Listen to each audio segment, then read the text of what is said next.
21 minutes after the hour, America. It's Hugh Hewitt. Every single day, I've got show prep to do, and I'm usually watching Jake Tapper, the lead.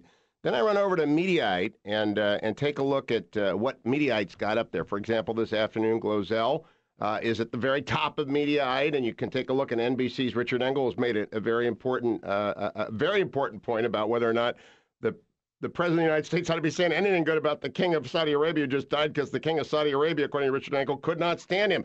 So Mediaite has become sort of show prep, and I think not just for me, and I'm going to talk to its editor-in-chief now, Andrew Kirell. How are you, Andrew? Welcome to the program.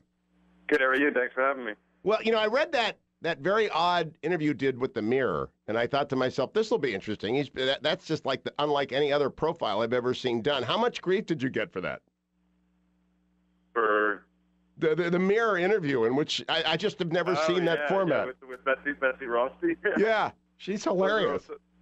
She's a real riot. Those are fun. I get not much grief. I tried to answer the questions as goofily as possible, so as to not cause any controversy, but also get some laughs. Yeah, I'm curious about that. Was that in real time, or was that by email over a period of time? By email. Yeah, that's okay. One set sheet, yeah. That gives you a little bit better opportunity to do it. Betsy has been a guest of mine over here at the Heritage Foundation Studios. Now let's go over to Mediaite, and I want to get your take as to why Glozell is at the top of Mediaite tonight when there's so much news in the world. Is it because it gets the most clicks? Yeah, right now that's the story that's doing really well. The other one that was doing well before that, also, the sort of the business of digital journalism is you have to change up the lead story, otherwise people don't think there's any new news. You have to constantly change it up every couple hours. Before that, though, the biggest story of the day, I would say, is Richard Engel. That sort of rocked people's world a little bit. Well, it's interesting because the combination of them, Glozell cannot be that big of a deal, even though it's a big deal in the world of media. And I actually don't. Yeah, exactly. Yeah. I don't blast the president for meeting with her. When you've got 5 million subscribers or 3 million subscribers, you'd better talk to Glozell. By the way, did anyone give the president grief for talking to any other comedian at any other time? From the YouTube comedians? Yeah, I'm interested to see whether or not they thought there was anybody else that was outrageous. Well, in the past, if you remember, maybe 2 years ago or last year, what's his name, who hosts Family Zach Feud? Galifianakis. Yeah, Galifianakis. Oh, the Galifianakis one, too, but also, I'm forgetting his name. I can't believe I'm drawing a blank on him right now, but the host of Family Feud, the comedian, Steve Harvey. Okay. Steve Harvey interviewed him, and that was sort of controversial. Why is Steve Harvey interviewing him?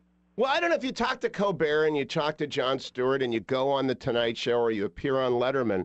I don't know why Glozell with 3 million subscribers is controversial. And you know what? I want to play so the audience understands why I think she did a good job. I can't play her whole question. I'll be fined by the FCC if I play her whole question. But here's the start, Andrew Kirell, of one of her questions, which is actually pretty doggone tough. Go ahead, play it, Dwayne. Okay. I grew up in Florida. Yeah. And I have a lot of friends, close friends, who are Cuban Americans. Right. And I've heard the stories of their families escaping, Right. and some of them didn't even make it to come to the United States for a better life, to get away from the Castros. Right. Okay, I mean, the guy puts in dictatorship. So I'm trying to understand how do you justify dealing with the Castros? So, Andrew Kirell, isn't that the toughest question the president's gotten in a year? That's a lot of the joke people have been making is despite all the mockery that he took for being interviewed by these 3 YouTube celebrities, they actually asked about things that nobody in the White House press corps has asked about. There was that. There was actually a question about Boko Haram. There was I'm trying to remember what the other one. There was some bizarre questions that he hasn't been asked. They're not bizarre. They're only bizarre in the sense that he never gets asked them. So that's the problem. There was also a good question about drones too. Yeah. How Obama might be hypocritical on drones. I think maybe there's a mirror here, because this week I had on Mike Huckabee, and I asked him about gay marriage in the Supreme Court, and he gave a sort of a neo-nullification answer that was newsworthy. I asked Rick Santorum about the Pope, and he kind of put distance with the Pope. I asked John Kasich about Medicaid expansion yesterday. I asked Bobby Jindal about no-go zones. The MSM is kind of lazy in this city. They don't actually ask hard questions in a polite way, so she's polite, but it was a hard question. Yeah, and you know what it is it's this sort of coziness. She doesn't have the coziness that the political, sort of press environment may have, the White House press corps, even though they like paint themselves. And there are a lot of great reporters in the White House press corps. One of them, the former one, Chuck Todd.